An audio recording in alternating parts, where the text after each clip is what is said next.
Sudahlah sesat, sudahlah bodoh, menyesatkan dan membodohkan orang lain.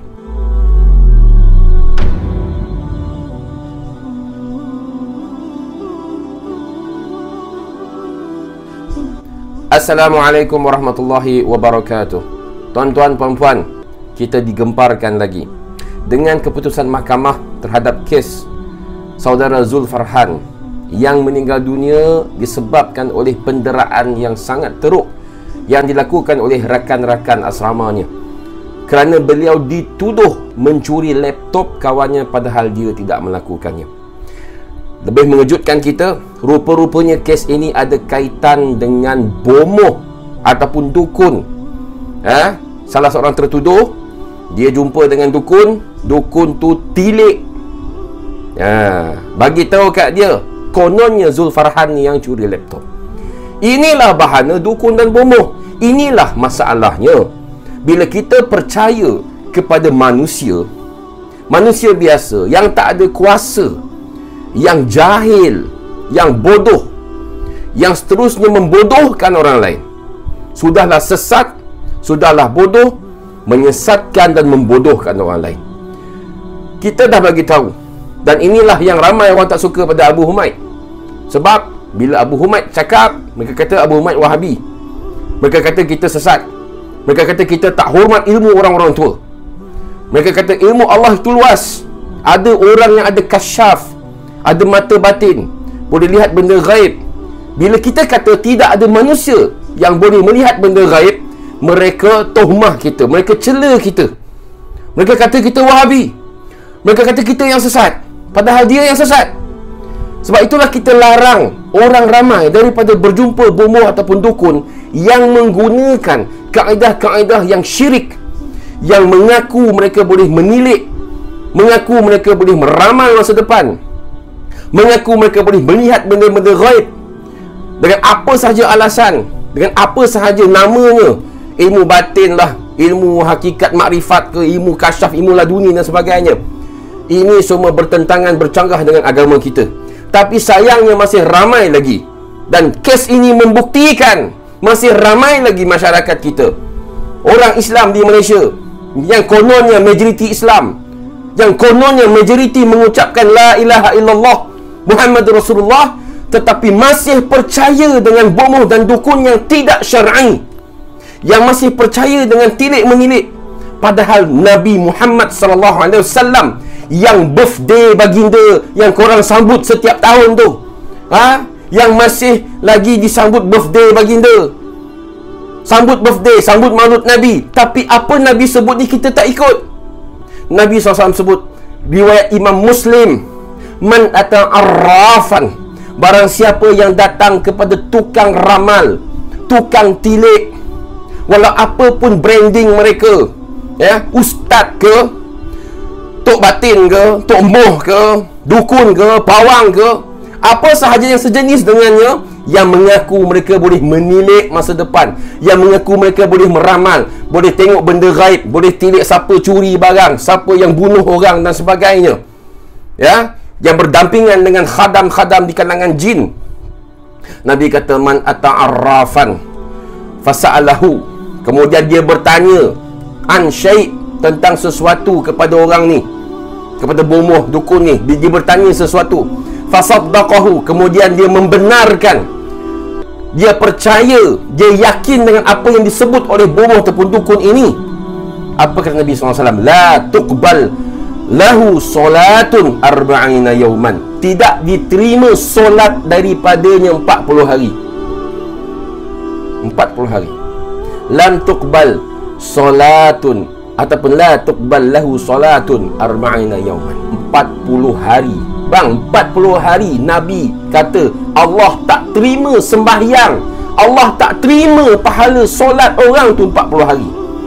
Dalam riwayat yang lain Nabi kata man ata kahinan, barang siapa datang pada dukun, pada pawang yang sejenis dengannya, yang mengaku boleh tahu benda gaib, yang mengaku boleh menilik-nilik ni, fasaddaqahu bima yaqul, kemudian dia membenarkan apa yang disebut oleh dukun ni. Kata Nabi SAW, faqad kafara bima unzila ala Muhammadin sallallahu alaihi wasallam. Maka sesungguhnya dia telah kafir terhadap apa yang telah diturunkan kepada Muhammad sallallahu alaihi wasallam. Jatuh kafir bang. Nak cakap apa lagi? Ilmu Allah tu luas. Ini bukan ilmu Allah. Tilik menilik ni bukan ilmu Allah. Ilmu kasyaf, ilmu laduni tu bukan daripada Islam. Banyak, dah ramai dah ustaz-ustaz dah explain benda ni. Mufti-mufti pun dah explain benda ni. Tapi orang kita masih tak nak percaya. Yang magic-magic, yang ajaib-ajaib ni dia cepat percaya. Tapi bila kita sebutkan tentang agama, ilmu akidah, bila kita terangkan pada mereka ayat-ayat Al-Quran, Allah kata, alimul ghaibi fala yuzhiru ala ghaibihi ahada.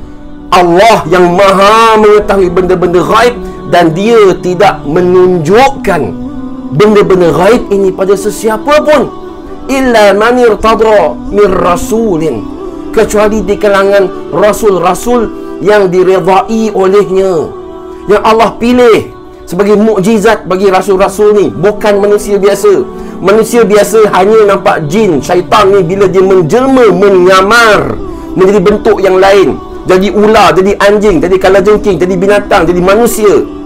Bukan dalam bentuk yang asli, bukan dalam bentuk asal mereka, bukan dalam keadaan ghaib. Syaitan jin ni kalau menjelma di hadapan manusia, semua orang akan nampak macam kisah dalam perang Badar, bila iblis menyamar menjadi orang tua daripada Najdi. Semua orang Quraisy nampak dia datang.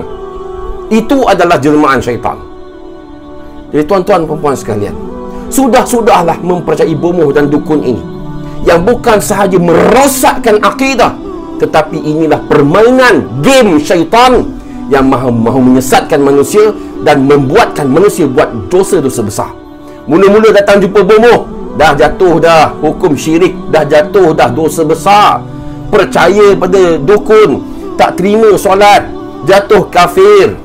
Nabi kata, faqad kafara bima unzila ala Muhammad. Maka dia telah kafir terhadap apa yang diturunkan pada Muhammad. Dia tak percaya, tak beriman dengan Al-Quran. Kemudian buat dosa yang besar, iaitulah membunuh orang walaupun tanpa niat. Membunuh orang tak sengaja bang. Hukum hudud apa dia bang? Hukum qisas apa dia bang? Hukum syariat apa dia? Hukum bunuh tak sengaja, kena bayar diat. Ikutkan kena bayar diat. Bukan setakat penjara, tapi kena bayar ganti rugi besar, sebagai ganti rugi terhadap pembunuhan yang dilakukan secara tak sengaja. Kalau sengaja, hukum bunuh ikut syariat Islam. Tuan-tuan perempuan sekalian, ambillah kes saudara Zulfarhan kita ini, rahimahullahu ta'ala. Semoga Allah merahmatinya, dan semoga Allah memberikan ganjaran pahala yang besar kepada ayahanda beliau yang sudi, yang rela, yang berjiwa besar memaafkan semua pelaku-pelaku yang telah mendera anaknya sehingga menyebabkan kematian. Salam takziah daripada saya kepada keluarga Zulfarhan, dan salam takziah saya kepada semua kaum muslimin dan muslimat yang mendapat perkhabaran yang menyedihkan ini.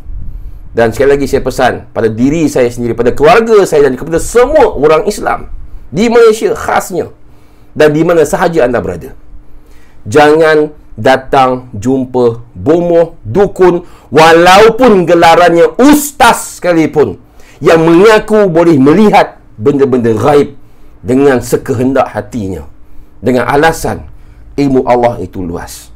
Ilmu Allah yang betul-betul, ilmu Allah, Al-Quran, hadis Nabi, fiqh, ibadah, muamalah, jinayah, sebagainya, tak nak mengaji, tak nak belajar. Yang benda-benda macam ni yang orang kita taksub, benda-benda macam ni yang orang suka. Insaflah, taubatlah selagi pintu taubat masih terbuka. Aku liqauli hadza wa astaghfirullah li wa lakum. Assalamualaikum warahmatullahi wabarakatuh.